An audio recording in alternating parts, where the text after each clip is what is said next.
개빈 뉴섬 캘리포니아 주지사가 트럼프 행정부가 시작되기 전 캘리포니아 주 정책들을 보호하기 위해 워싱턴 DC로 갑니다. 캘리포니아주 대기자원위원회가 탄소 연료 기준 강화안을 통과시키면서 내년 가솔린 가격이 상승될 것으로 보입니다. 캘리포니아주는 현재도 전국에서 가장 비싼 두 번째 주에 해당합니다. 캘리포니아주에서 주택 구입이 가능한 주민은 전체 16%에 불과한 것으로 나타났습니다. LA 카운티에서는 11%로 조사됐습니다. LA 한인상공회의소가 캐런 베스 LA 시장과 헤더 헛 10지구 시의원을 초청해서 한인타운의 치안 강화를 요청할 계획입니다. LA 민원 서비스 전화 311 접수 건수가 3년 내 최고치로 나타났습니다. 노숙자와 쓰레기 불법 투기 불만이 크게 증가한 것으로 나타났습니다. 흑인을 대상으로 무차별적으로 뿌려지고 있는 인종 혐오 관련 텍스트 메시지가 LA 통합교육과 학생들에게도 전송된 것으로 확인돼 교육부에 비상이 걸렸습니다.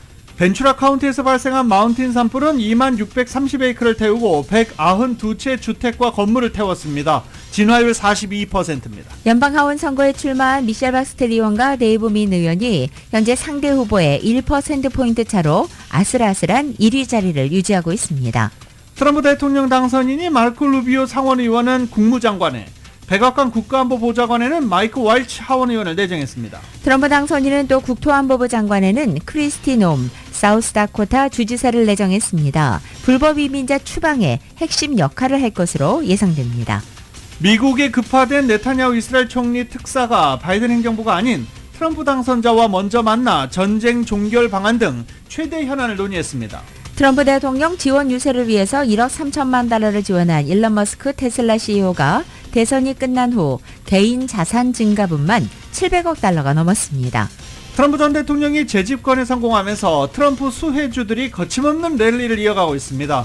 전문가들은 이런 허니문이 오래 지속되지 않을 것이라며 신중론을 펴고 있습니다. 투자은행 골드만삭스는 트럼프 행정부의 중국 관세 인상 공언에 한국이나 대만 등 다른 아시아 국가들도 관세 위협을 받을 수 있다고 전망했습니다.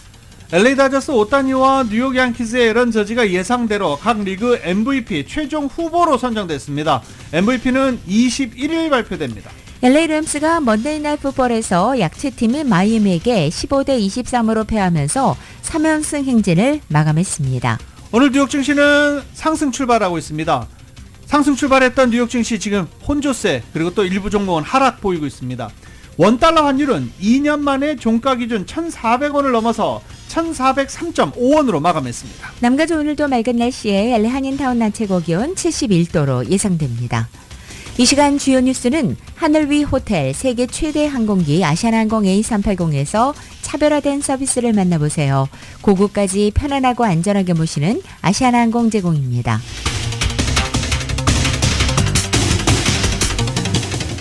여러분 안녕하십니까? 김윤정입니다. 안녕하십니까? 유지승입니다. 2024년 11월 12일 화요일 라디오 솔모닝 뉴스 2부입니다. 트럼프 대통령 당선인이 취임하려면 얼마 남지 않았습니다.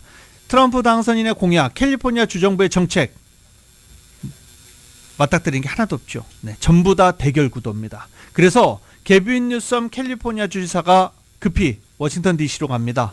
보도국에서 전해드립니다. 도널드 트럼프 대통령 당선인의 취임을 앞두고 개빈 뉴섬 캘리포니아 주지사가 산불 대응과 기후변화 대응 기금을 확보하기 위해 이번 주 워싱턴 DC를 방문합니다. 뉴섬 주지사는 이번 방문을 통해 바이든 행정부의 산불 등 재난 기금을 지원해 줄 것과 함께 메디케이드 기금을 홈리스 지원에 사용하는 방안을 논의하는 한편 EPA의 가주의 엄격한 차량 배기 개수 기준을 승인해 줄 것을 요청할 계획입니다. 앞서 트럼프 당선인은 대선 직전 코첼라를 찾아버린 유세에서 뉴섬 주지사가 농부들에게 더 많은 물을 공급하지 않으면 가주의 산불 진압 자금을 중단하겠다고 경고한 바 있습니다. 가주에는 EPA 승인을 기다리는 8개의 대기 정화 규칙이 있으며 이는 개솔린 동력 정원 장비 판매 금지와 기차의 디젤 엔진 단계적 폐지 등이 포함됩니다. 이번 워싱턴 DC 방문은 트럼프 대통령 당선자와 뉴섬 주지사가 대립각을 세우고 있는 가운데 새 행정부 출범 후 가주정부에 대한 연방정부의 자금 지원이 줄어들고 가주정부가 추진하는 정책에 연방정부 승인을 받기가 어려워질 것에 대비한 행보입니다. 캘리포니아 주민들이 교도소 수감자들의 강제 노역을 폐지하려던 주민 발의안 6호를 반대했습니다. 범죄자들에게 과도한 인권을 보장하려는 시도라는 비판적 여론이 강하게 작용한 것으로 분석됩니다. 범죄자들도 인권이 있다며 민주당이 추진한 이번 발의안은 범죄자 처벌 과정에서 허용되는 강제노역 관련 조항을 주원법에서 삭제하는 것이 핵심이었지만 주민들은 범죄자들의 편안한 수감 생활을 보장할 수 없다며 반대 입장을 분명히 했습니다.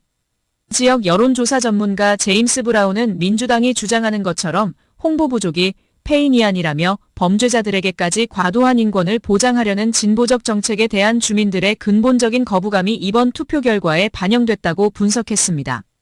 한 주민은 살인, 강도 등 중범죄자들이 교도소에서 편하게 지내게 해줄 수 없다며 범죄자들도 자신의 잘못에 대한 대가를 치러야 한다고 강조했습니다.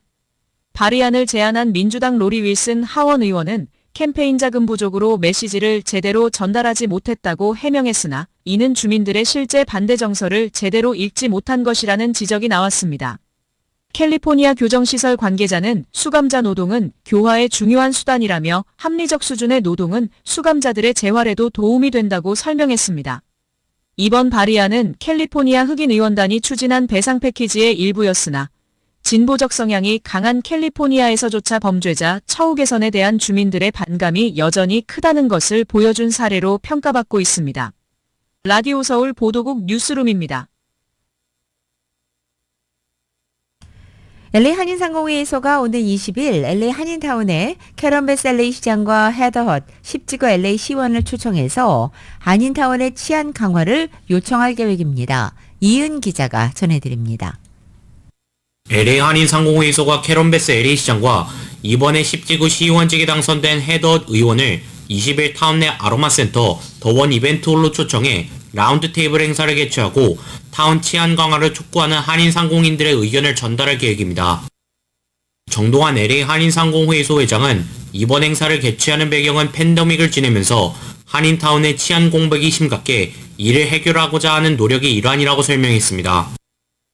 지난 1, 2년 새 한인타운에서 강절도와 폭행 사건이 빈발해 타운에서 비즈니스를 운영하는 한인 업주들의 어려움이 커 비즈니스에 타격을 입은 경우가 많고 비즈니스 업소의 존폐 문제로까지 비화되는 상황에서 타운을 관할하는 10지구 시의원과 베스 시장에게 이 같은 한인 업주들의 절실함을 직접 전달하고자 하는 취지에서 마련된 행사입니다. 정동환 상임회장은 이번 선거에서 현직인 조지 게스콘 검사장을 꺾고 당선된 네이선 호크먼 LA 카운티 검사장 당선자와도 조속한 만남을 가져 한인타운의 치안을 강화해달라고 요청할 계획이라고 밝혔습니다. 정동환 회장은 네이선 호크먼 검사장 당선자와는 친밀한 관계라며 호크먼 변호사가 LA 카운티 검사장으로 당선되기 전부터 타운을 비롯한 LA 카운티의 치안에 관해 대화를 나누며 치안 강화에 대한 공감대를 형성했다고 밝혔습니다. 10여 년부터 같이 일해온 사람이에요. 무슨 때가 되면은 저 네이탄 허크만이 자주 왔었어요. 한인 축제할 때도 그때도 와서 얘기도 했고, 우리한테 자기가 뭘 하겠다는 얘기도 했었고 했기 때문에, 좋은 릴레이션십이 있지 않겠나. 상의는 새로 LAPD 국장이 임명된 짐 맥도넬 신임 국장과도 타운 치안 문제 해결을 위해서 교감할 것이라고 설명했습니다. 팬데믹 이후 타운 경제 회복이 관건인데 비즈니스가 회복되기 위해서는 타운 치안이 우선돼야 하는 만큼 치안 강화를 위해 백방으로 노력하겠다고 밝혔습니다. 경제에 가장 영향을 많이 미치고 있는 게 치안 아닙니까? 그러니까 길거리에 이렇게 보게 되면은, 그 홈리스들이 너무 많고, 거리도 지저분하고, 밤 6시, 7시만 돼도 껌껌해지는데, 그러면 이제 불안하니까 많은 분들이 나오길 꺼려하는 문제들이 많이 있죠. 한편 경제 문제의 경우 지속적인 대책 마련이 중요하다고 강조하며 최근 LA 다저스가 월드 시리즈를 이기며 우승하는 경기를 시청하기 위해 타운의 요식업소에 사람들이 몰린 효과는 일시적인 거라고 밝혔습니다. 이는 내년에 개최가 예정인 2025 북중미 월드컵, 2026 LA NBA 올스타 게임과 유사할 것이라고 덧붙이며 중요한 것은 상공인들을 지속적으로 도와줄 수 있는 대책 마련이 시급하다고 강조했습니다. 이런 것들이 이렇게 하루아침에 되는 게 아니고 우리 타운 같은 것들은 사실은 우리는 한국 경제는 직접적인 영향도 많이 돼 있거든요. 그 다음엔 잊어버리잖아요. 사실 뭐 벌써 그 월드 시리즈 이겼다는 게 지금 막 이렇게 흥분해서 하는 사람들은 뭐가 몇이 있나요? 정동환 회장은 상공회의 소장을 맡은 동안 타운 내 상공인들을 도울 수 있도록 타운 치안 강화를 최우선으로 주력할 것이라고 밝혔습니다. 라디오설 뉴스 이은입니다. 조지 게스콘 LA 검사장이 퇴임을 앞둔 가운데 진보적 형사사법 개혁으로 인한 논란뿐만이 아니라 수백만 달러 배상금이 걸린 내부 소송들도 후임자 과제로 남게 됐습니다. 24명의 부지방검사들이 게스콘 검사장의 진보적 개혁 정책에 반대했다는 이유로 보복을 당했다며 민사소송을 제기한 상태이기 때문입니다. 네이선 호크만 차기 지방검사장 당선자는 이런 소송 문제 해결이 최우선 과제가 될 것이라고 밝혔습니다. 쉽게 해결할 수 있는 건 아니지만 많은 노력을 기울이겠다라고 덧붙이기도 했습니다. 조지 게스콘 검사장의 재임 기간 동안 추진됐던 진보적 형사사법 개혁은 LA 지역사회에 큰 논란을 불러일으켰고 그리고 절도범죄 급증의 원인으로 지목되고 있습니다. 이는 결국 조지 게스콘 검사장의 재선 실패로 이어졌습니다.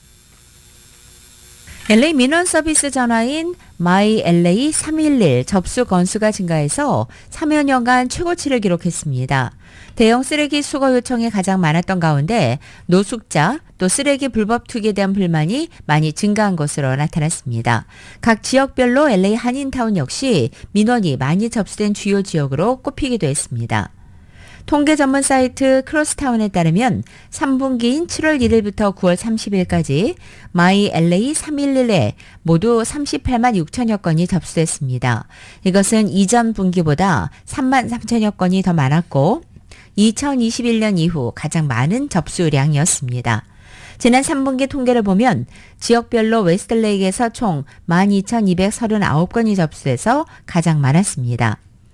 311 신고는 전통적으로 부피가 큰 쓰레기 수거 요청인 벌키 아이템 픽업이 가장 많은데 지난 3분기에도 전체의 48.2%를 차지했습니다. 이런 가운데 전과 비교해서 증가세가 두드러진 것은 역시 노숙자 관련 민원이었습니다. 노숙자 관련 민원은 3분기에 25,133건이었고 이것은 이전 분기보다 17.2% 증가한 것입니다. 노숙자 관련 민원으로는 마약, 통행로 차단, 안전, 악취, 쓰레기 금지 구역의 텐트 설치 같은 다양한 이유로 접수되는 것으로 알려지고 있습니다. 쓰레기 불법 투기 불만도 3분기 동안 늘어났습니다. 32,100건으로 2분기보다 6천여 건이 증가했고 2021년 이후 가장 높은 수준입니다. 트럼프 대통령 당선 직후 흑인들을 대상으로 무차별적으로 뿌려지고 있는 인종 혐오 관련 텍스트 메시지가 LA 통합교육부 소속 일부 학생들에게도 전송된 것으로 확인됨에 따라 교육부에 비상이 걸렸습니다. LA 통합교육부의 알베르토 카바르 교육감은 교육부 소속 학교에 재학 중인 학생들에게 이 같은 흑인 혐오 메시지가 전송됐다는 사실이 확인돼 상황을 조사 중이라며 문자를 받은 학생은 즉각 학교에 신고해달라고 당부했습니다. 이 사건과 관련해서 연방수사국 FBI도 인종 혐오 관련해서 수사에 착수한 상태입니다. 캘리포니아주가 내년에는 가스 가격이 더 오를 것으로 보입니다. 보도국에서 전해드립니다. 캘리포니아 대기자원위원회는 지난 금요일 저탄소 연료 기준을 개정하는 안건을 통과시켰습니다.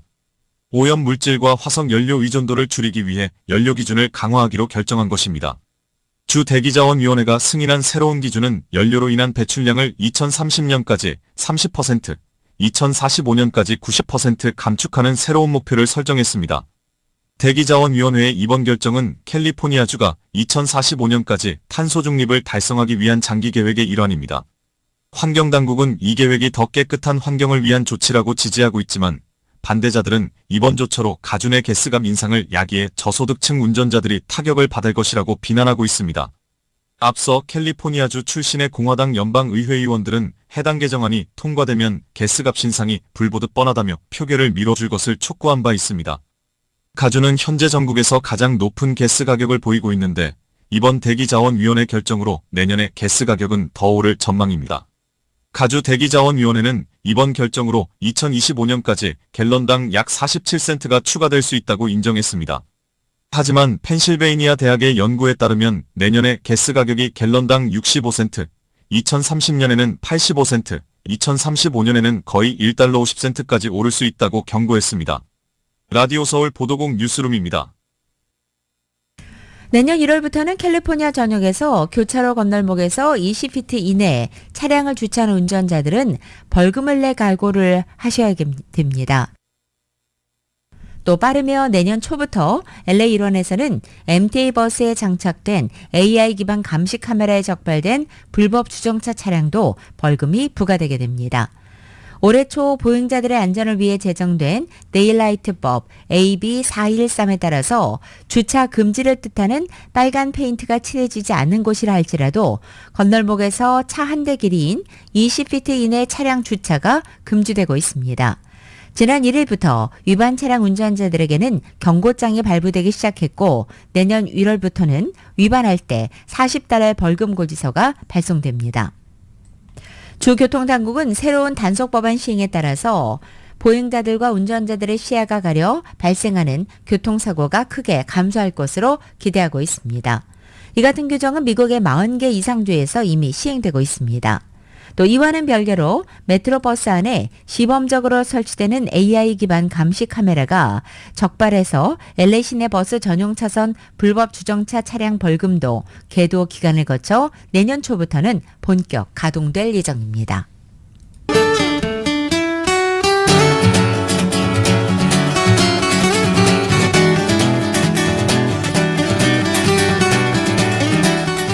(11월 12일) 화요일 남가주의 날씨입니다. 화요일인 오늘도 남가주 대체로 맑고 낮 기온도 어제와 비슷하겠습니다. 일부 지역에는 약간의 바람이 불면서 산불주의보가 다시 발효되어 있습니다. 최근에 남가주 지역에는 건조한 날씨가 계속되기 때문에 산불 위험이 계속 높은 상태로 남가주 지역의 건조한 날씨는 목요일까지도 이어지겠습니다. 그리고 금요일에는 부분적으로 구름이 늘기 시작하겠고 금요일 밤에는 지역에 따라 비 소식도 나와 있습니다. LA 한인타운의 오늘 낮 최고 기온 71도, 밤 최저 기온은 50도, 오렌지 카운티 지역은 70도, 49도, 밸리와 일란드 엠파이어 지역 71도, 45도, 해안 지역은 68도, 50도로 예상됩니다.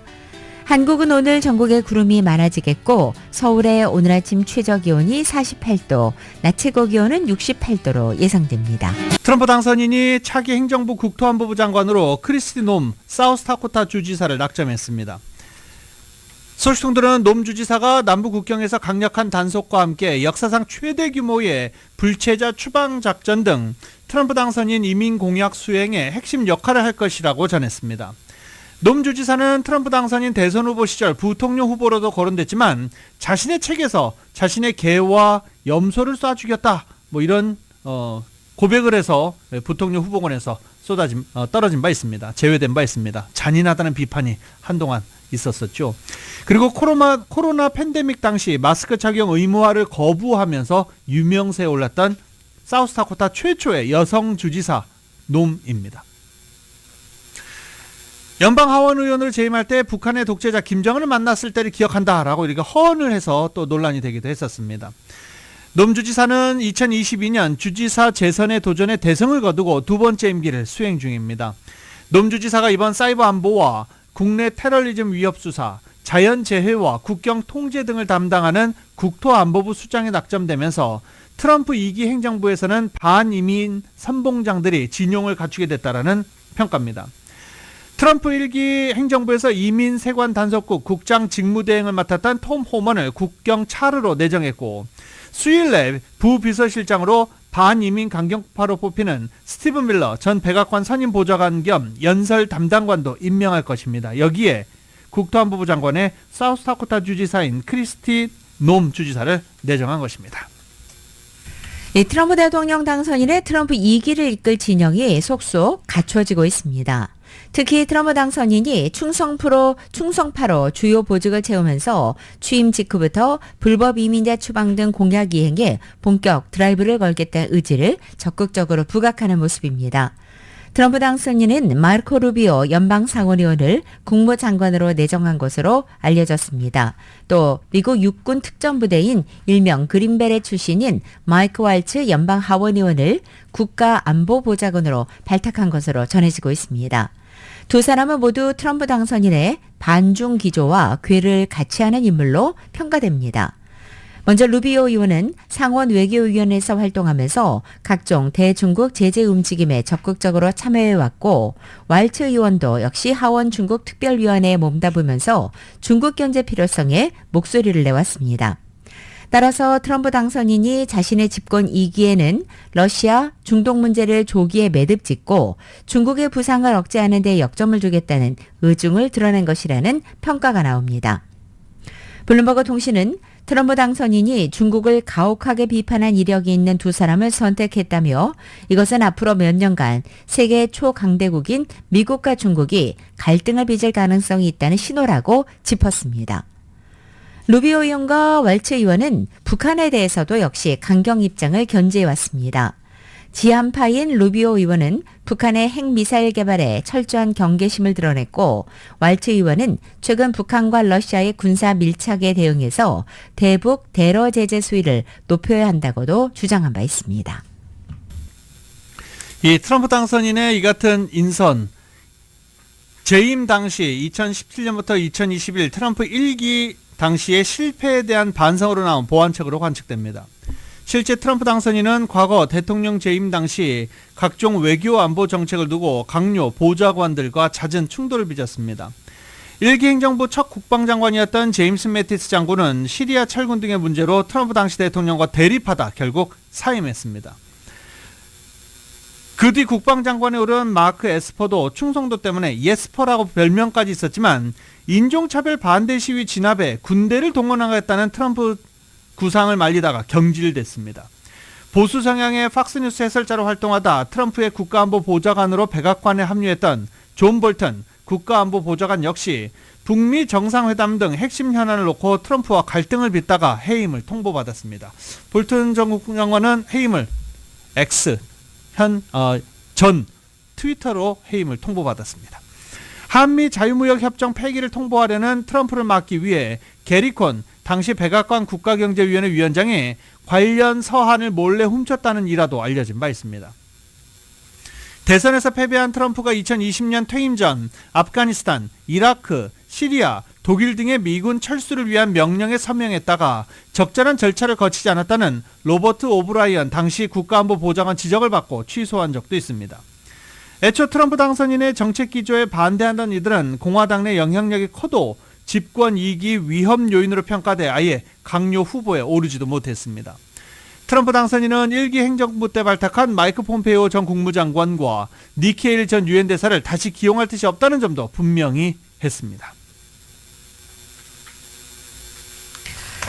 트럼프 대통령 당선인이 내년 1월 20일에 취임하자마자 행정명령을 발동해서 집권 1기 당시 정책들을 복원할 계획이라고 뉴욕타임즈가 보도했습니다.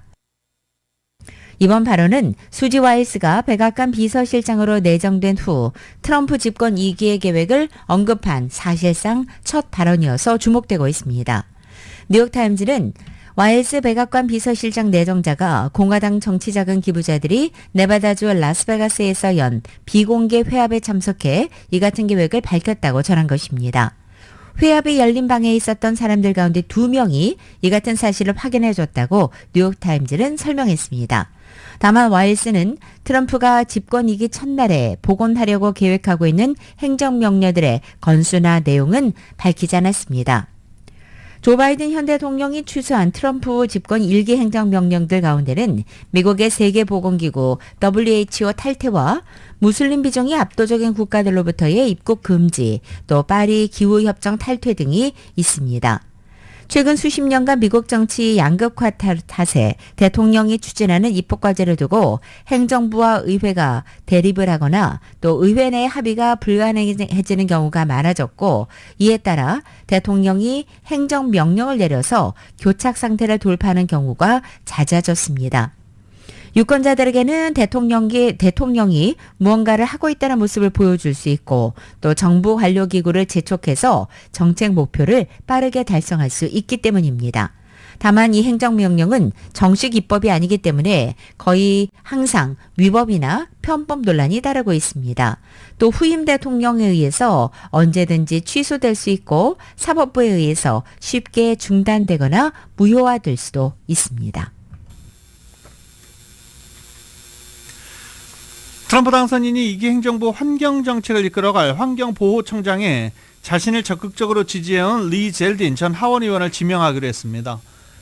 미국 우선주의 정책의 진정한 투사인 젤덴 전 의원을 환경보호청장에 임명할 것이라고 트럼프 당선인은 밝혔습니다. 트럼프 당선인은 그는 공정하고 신속한 규제 철폐 결정을 이행해 미국 기업들의 힘을 해방하는 동시에 지구상 가장 깨끗한 공기와 물을 포함한 최고의 환경 기준을 유지할 것이다 라고 말했습니다.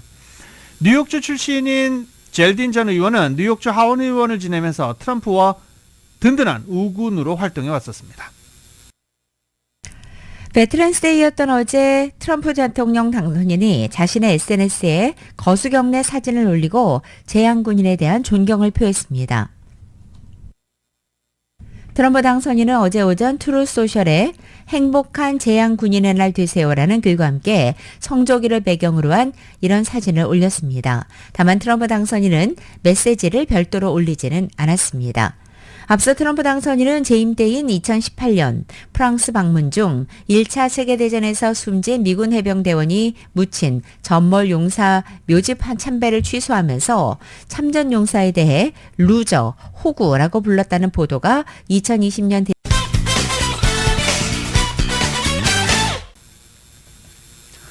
라디오솔 모닝뉴스 함께하고 계십니다. 트럼프 전 대통령이 재주권에 성공하면서 비트코인, 테슬라 주식 등 이른바 트럼프 수혜주로 꼽혀왔던 자산들이 거침없는 랠리를 펼치고 있습니다. 비트코인 가격은 하루 만에 10%가 급등했고 테슬라 주식 가격도 하루에 9% 가까이 오른 가운데 투자에 대한 신중론이 나오고 있습니다. 증시도 계속 상승세를 이어가고 있었는데 블룸버그 통신을 보면 유로화, 엔화, 주요 통화 대비 달러 가치를 나타내는 달러 인덱스도 높은 수준으로 거래되고 있습니다. 또 디지털 금, 비트코인의 파죽지세 상승과 달리 실제 금값은 주춤하는 모습을 보이고 있습니다. 블룸버그는 이런 논거 여러 가지 시장이 지금 환희의 영역에 있다며 낙관론자들은 트럼프 당선인의 시장과 경제에 친화적일 것이라 생각하면서 악재 가능성에 눈을 감고 있다라고 시티그룹은 분석하게 됐습니다. 감세와 관세, 불법 이민자 추방 등 트럼프 당선인의 공약이 현실화할 경우 이는 재정적자 심화와 인플레이션 상승을 불러올 수 있다는 지적도 나왔습니다.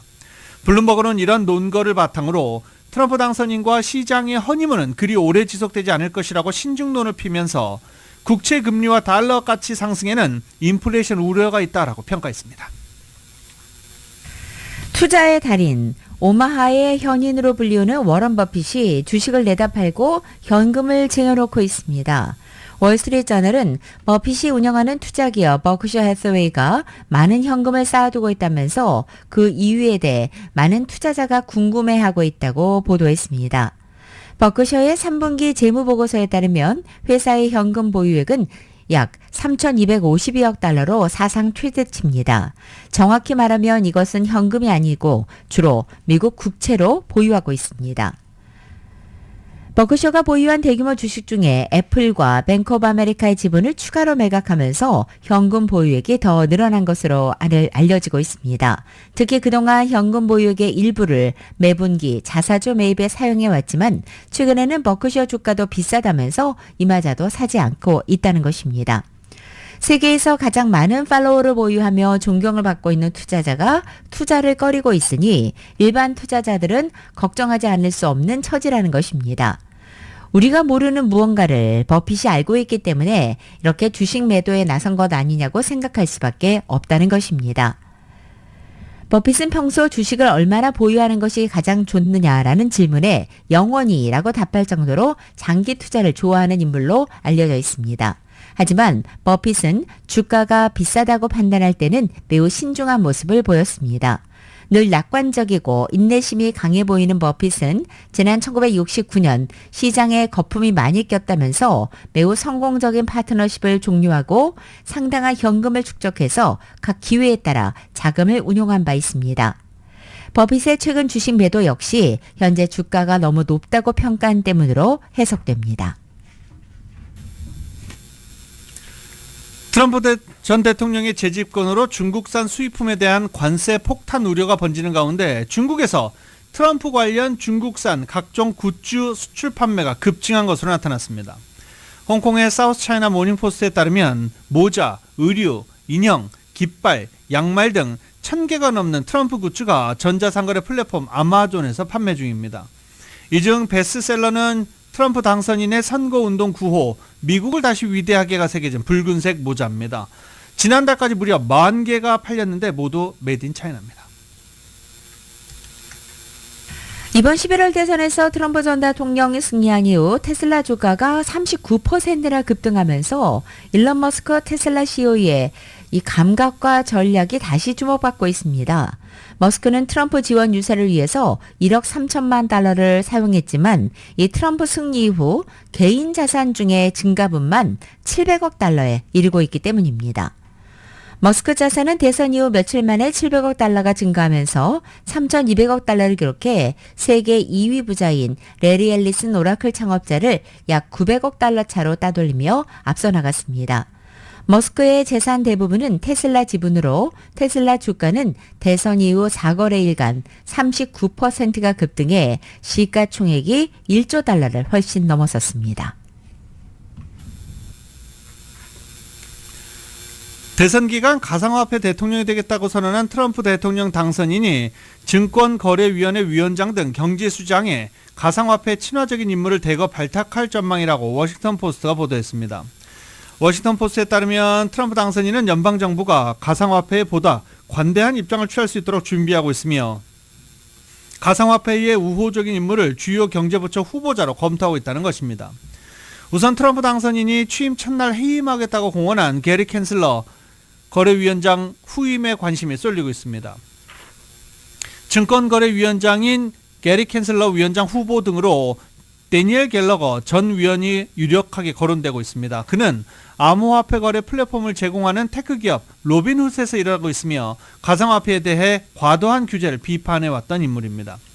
이 밖에 트럼프 집권 1기 당시 인수 작업을 도왔던 폴 애킨스 전 증권거래위원회 위원과 공화당 소속의 크리스 지안카를로 전 상품 선물거래위원회 위원도 후보군에 올라 있습니다.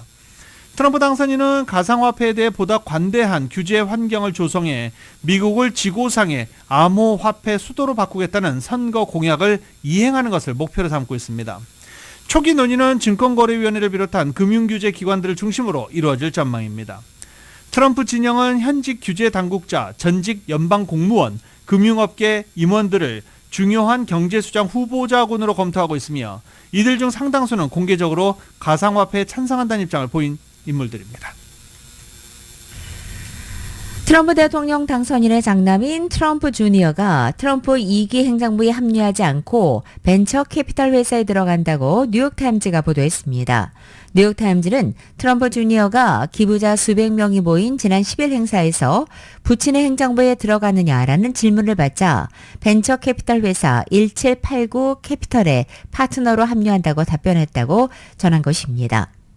1789 캐피탈은 팍스뉴스 앵커였던 터커 칼슨의 미디어 회사를 비롯해서 보수층의 유명한 제품이나 회사에 주로 투자하는 것으로 알려지고 있습니다. 트럼프 주니어는 이번 대선 과정에서 종횡무진 활약하면서 아버지의 재선 승리를 도운 터라 2기 행정부에서 공식 직책을 맡지 않더라도 그 막후에서 막강한 영향력을 행사할 것으로 전망됩니다.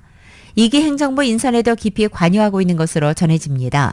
트럼프 주니어는 7일 팍스뉴스 인터뷰에서 아버지보다 더 잘 안다고 생각하는 인사는 배제하고 충성심이 있는 인물을 중심으로 기용할 방침을 분명히 밝힌 바 있습니다.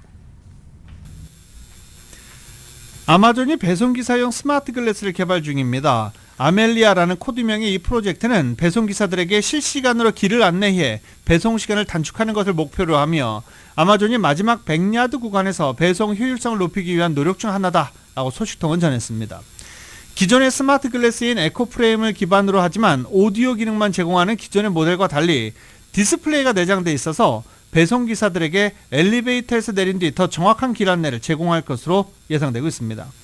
카메라 기능도 추가해 배송기사들이 사진을 찍어 배송 완료를 증명할 수 있도록 하는 방안도 검토 중으로 알려졌습니다. 카메라가 달린 선글라스는 이미 출시가 됐죠. 점점 더 기술은 발전하고 있는 중입니다. 이 스마트 글래스는 가벼우면서 8시간 동안 지속할 수 있는 배터리를 탑재하는 기술도 고난도로 알려져 있고 배송을 위한 각 가정의 100야드에 대한 데이터를 수집하는 데에도 많은 시간이 필요합니다. 때문에 언제 출시될지는 아직 미지수입니다. 현지 시간으로 11일 아제르바이잔 바투에서 개막한 제29차 UN 기후변화 협약 당사국 총회에서 국가들 간의 탄소 배출권을 거래할 수 있도록 하는 국제 탄소 시장을 위한 세부 방침을 승인했다고 알려졌습니다. 기후 협약 개막 첫날 마쿠에 모인 200여 개국 대표들은 탄소 배출권 거래 시장 활성화를 위한 주요 기반 규칙들에 합의한 것입니다. 탄소 배출권은 국가나 기업 등 온실가스를 배출하는 주체가 산림보호나 조성, 재생에너지 프로젝트 등을 통해서 저감한 온실가스 양을 배출권으로 바꿔 거래할 수 있도록 하는 제도입니다. 국제사회는 이미 2015년 파리 기후변화협약을 통해서 국가 간의 온실가스 감축 실적을 주고받을 수 있도록 했지만 각국 정부는 10년 가까이 세부 이행 지침을 확정하지 못한 상태로 미뤄져 있습니다. 이런 가운데 올해 기후총회에서 국가들이 탄소 시장 운영을 위한 다수의 세부 지침에 합의하면서 그동안 지지부진했던 국가 간 탄소 배출권 거래 논의에 시동이 걸릴 것으로 보입니다. 본격적인 국가 간 탄소 배출권 거래를 위한 세부 조약은 총회 후반에 더 논의될 예정입니다. 어제 먼데이 나잇 풋볼 소파이 스테디움에서 열렸죠. 소파이 스테디움에서 LA 램즈 3연승을 달리고 있던 LA 램즈가 비교적 약체팀인 마이애미 돌핀스와 경기를 가졌습니다. 마이애미 돌핀스에게 LA 램즈 15대 23으로 패하면서 4승 5패 5할 승률도 밑에서 떨어졌습니다. 내셔널 컨퍼런스 서부조 꼴찌까지 내려갔습니다. 이 쿼터백 카일 머리의 1위 애리조나에게 한 게임 반차 뒤지고 있는 상황인데요. 매트 스태포드가 터치다운을 하나도 성공하지 못했으니까 이기기 어려운 상황이었죠. 어제 졸전을 펼쳤다라는 평가를 받고 있습니다. 3연승을 달리고 있던 램스의 이 상승세가 좀 주춤해졌는데 램스가 사실 올 시즌 시작할 때부터 그렇게 좋은 평가를 받지는 못했습니다. 11회 연속 월드컵 본선 진출에 도전하는 한국 축구대표팀이 부상에서 돌아온 캡틴 손흥민과 유럽파 선수들의 뜨거운 발끝 감각을 앞세워서 11월 중동 원정 2연전의 첫 상대 쿠웨이트 격파에 나서게 됩니다. 홍명보 감독이 지휘하는 한국 축구대표팀은 한국 시간으로 14일 오후 11시 쿠웨이트 수도 쿠웨이트시티에 있는 국제경기장에서 쿠웨이트와 2026 북중미 월드컵 아시아 지역 3차 예선 B조 5차전을 펼치는 것입니다. 한국은 북중미 월드컵 3차 예선 B조 1, 2, 3, 4차전에서 무패 행진을 이어가며 선두를 지키고 있습니다. 조 1, 2위 팀은 월드컵 본선 직행권을 차지하게 됩니다.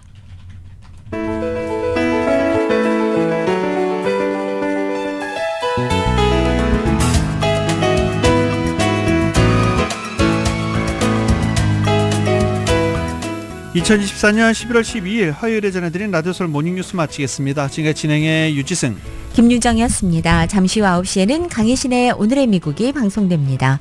함께해 주신 여러분 고맙습니다.